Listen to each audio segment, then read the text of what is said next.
Parar de usar não é o primeiro passo. Eu costumo dizer que existem alguns passos antes de você conseguir alcançar a sobriedade tão desejada. E essa é uma ideia até meio que um contrassenso do que você está acostumado a ver na internet, de outras pessoas que defendem outras ideias. Provavelmente você já ouviu falar que assim, não, parar é o primeiro passo. Você tem que primeiro parar de usar para que as coisas aconteçam. Eu discordo muito disso e eu vou explicar nesse vídeo por quê. Então, já se inscreva, deixa o like, compartilhe esse vídeo com aquela pessoa que precisa assistir e conhecer esse canal. Se você quiser participar dos nossos grupos de apoio gratuitos de prevenção de recaída, apoio a familiares, grupos de recuperação, o link está na descrição do vídeo, é gratuito. E se você tem interesse de contribuir com o meu trabalho e se aprofundar, aprofundar seus conhecimentos na área da dependência química, seja membro assinante da Academia SOS, nossa área de membros com muitos cursos de capacitação, material de apoio para download, programa de prevenção de recaída, tem muita coisa boa lá, o link está na descrição do vídeo. Bom, por que eu defendo que parar de usar não é o primeiro passo? Algumas abordagens da psicologia já defendem isso quando falam sobre mudança de comportamento, estágios motivacionais, tá? A gente tem aí algumas linhas teóricas que falam dos estágios da mudança, pré-contemplação, contemplação, preparação, ação, manutenção. Enfim, mas eu vou fugir um pouco desses conceitos técnicos, eu vou tentar trazer uma linguagem mais acessível, simples, porque eu não faço muito conteúdo técnico, eu faço conteúdo técnico tem na Academia SOS, aqui o conteúdo é mais simples para que você reflita sobre isso no seu dia a dia. Então por que eu acho que parar de usar não é o primeiro passo? Eu acredito que a abstinência ela é um desdobramento decorrente dos seus esforços em parar. Ninguém começa parando. Por isso que eu falo que não é o primeiro passo. As pessoas começam tentando parar. E nessas tentativas de parar, vão acontecendo alguns tropeços, alguns erros, algumas recaídas, sessões de terapia, participações em grupos de apoio. E dentro de toda essa somatória, o cálculo final é que a pessoa, à medida que ela vai aprendendo isso com os seus próprios erros, vai acontecendo uma curva de aprendizagem até que você consiga diminuir os episódios de recaída e manter-se em sobriedade por mais tempo. Então, parar de usar dentro dessa visão não é o primeiro passo, é o último passo. Quando a gente fala que parar de usar é o primeiro passo, é como se a gente estivesse falando que para aprender a andar de bicicleta, o primeiro passo é andar de bicicleta. E não tentar andar, tentar pedalar, tentar se equilibrar em cima da bicicleta, entendeu? Ninguém começa a aprender a andar de bicicleta subindo da bicicleta e já sai andando, pedalando, bonito, com perfeição. Há um processo de aprendizagem antes. Então, quando eu falo que parar de usar não é o primeiro passo, o que eu quero dizer é que tem muita aprendizagem antes, há um processo de aprendizagem antes e esse processo de aprendizagem vai culminar na abstinência, na sobriedade mais duradoura. E como que isso acontece dentro da recuperação de um indivíduo que está tentando manter-se em abstinência? Vou explicar. A gente pode dividir esse processo de aprendizagem em 3 estágios, que todo mundo que tenta parar vai passar. Do seu modo muito particular, porque a recuperação é muito individual, mas todos vão passar de alguma maneira esses estágios, tá?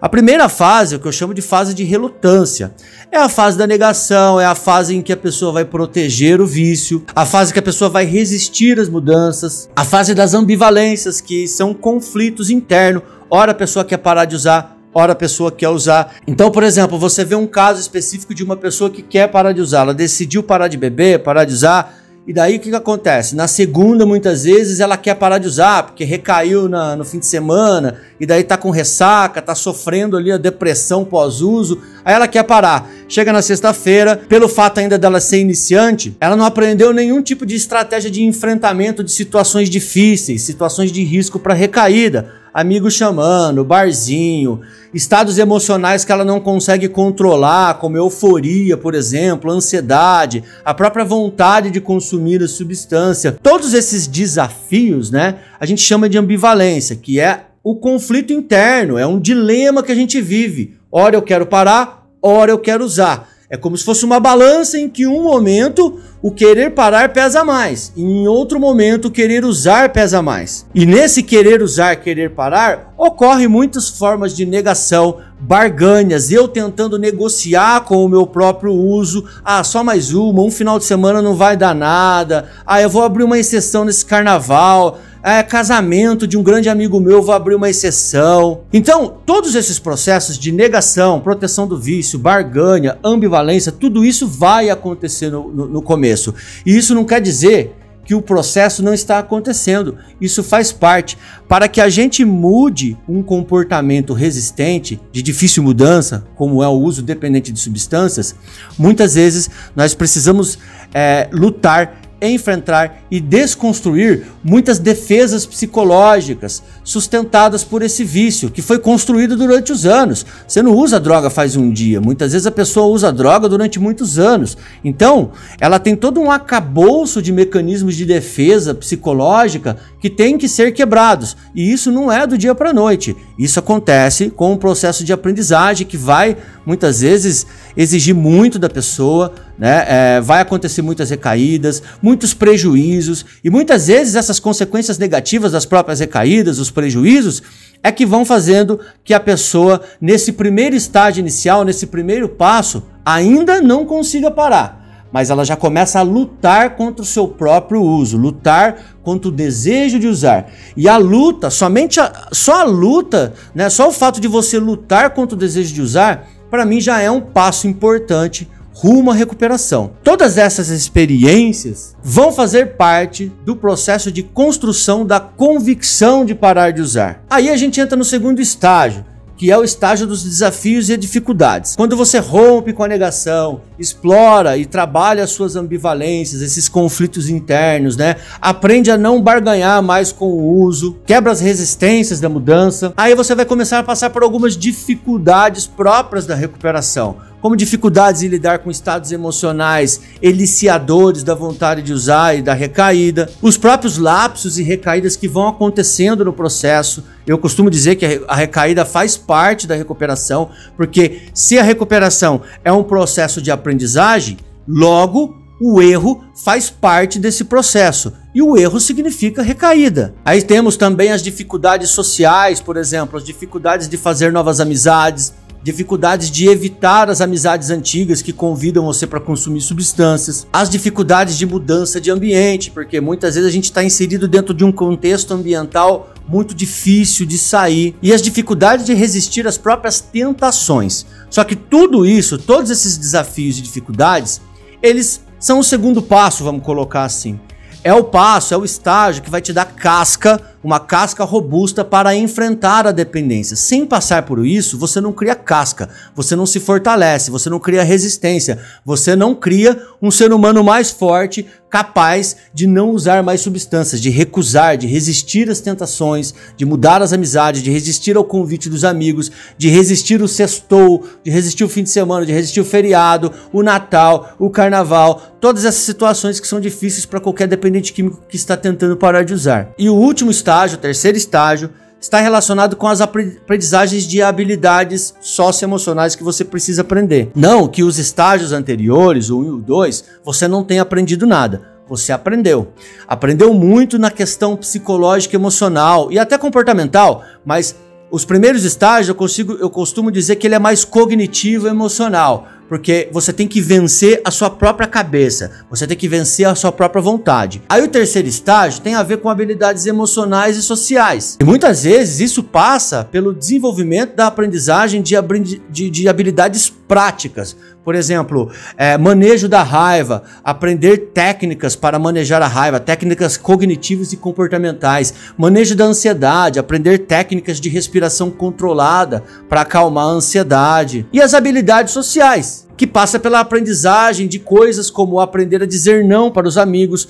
Aprender a dizer não, por mais que às vezes possa parecer uma coisa boba, é muito difícil para alguém que é dependente, né? Às vezes a pessoa, na teoria, ela fala assim, não, é só dizer não. Só que na prática, tem outras situações envolvidas ao dizer não. Por exemplo, numa situação onde está todo mundo bebendo num churrasco, numa confraternização, e a pessoa está lá. As pessoas oferecem bebida para ela. Dizer não, fora a parte verbal de dizer não, a pessoa tem que lidar com uma série de situações emocionais que ela está passando. Vergonha, tem gente, por exemplo, que tem vergonha de dizer não, porque o que os meus amigos vão pensar? Eles vão achar que eu tenho um problema com droga, vão achar que eu tenho um problema com bebida. Então, quando eu falo não, eu estou falando para os meus amigos que eu tenho um problema. Então, a pessoa muitas vezes gagueja ao falar não, porque fica envergonhada.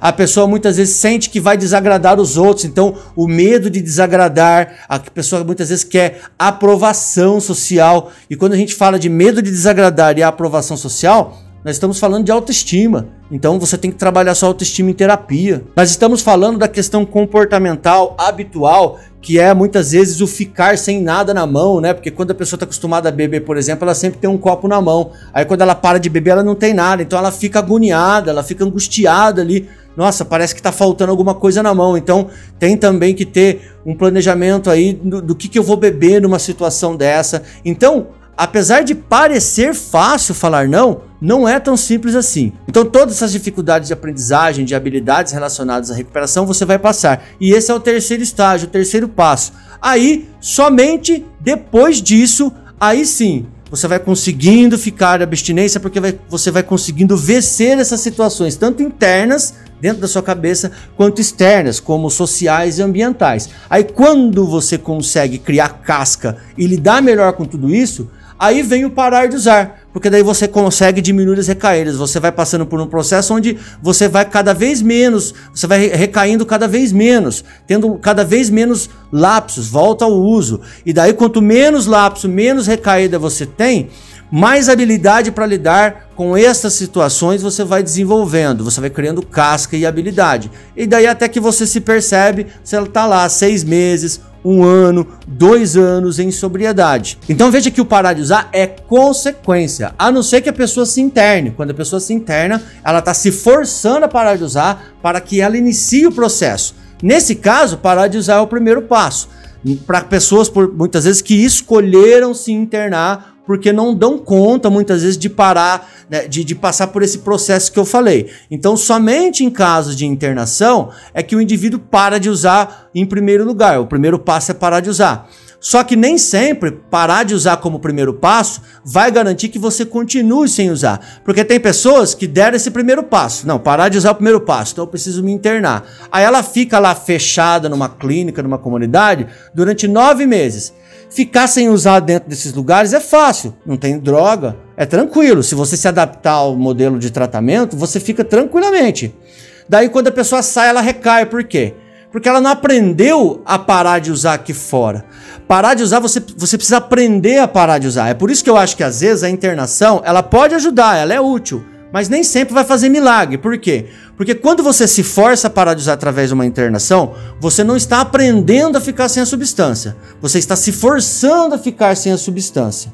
Talvez isso ajude no começo, só que você tem que ter como objetivo que você precisa aprender a ficar sem a substância. E aprender a ficar sem substância se aprende aqui fora, no mundo real, com todas essas dificuldades que eu falei aqui nesse vídeo. Gostou? Coloca aqui nos comentários a sua opinião, compartilhe e até o próximo vídeo.